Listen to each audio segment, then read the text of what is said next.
U.S. President Donald Trump has signed an executive order aimed at putting an end to the controversial separation of migrant families at the border.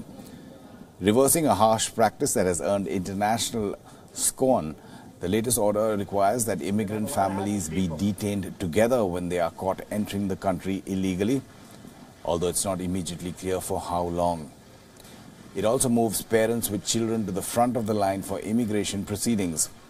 The order does not end a zero-tolerance policy that calls for criminal prosecution of immigrants crossing the border illegally. 60 years, nobody's taken care of it. Nobody's had the political courage. We're keeping the family together, and so this is it. And also, there may be some litigation. We're also wanting to go through Congress. We will be going through Congress. We're working on a much more comprehensive bill. A lot of good things are happening toward immigration and proper immigration, but we have to have strong borders, and ultimately we want to see it done right, and it will be done right. But what we have done today is we are keeping families together. The borders are just as tough, just as strong. They can come in through ports of entry if they want. That's a whole different story. And that's coming in through a process, and the process is what we want.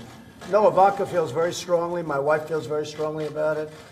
I feel very strongly about it. I think anybody with a heart would feel very strongly about it. We don't like to see families separated. At the same time, we don't want people coming into our country illegally. This takes care of the problem.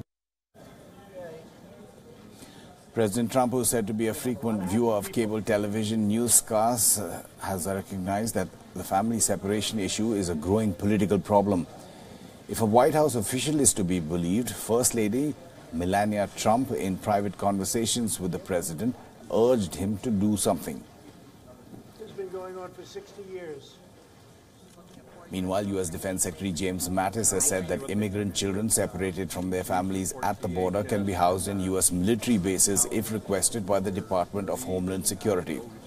Secretary Mattis noted that the U.S. military has previous experience in housing refugees, including after natural disasters. We have housed refugees, we have housed...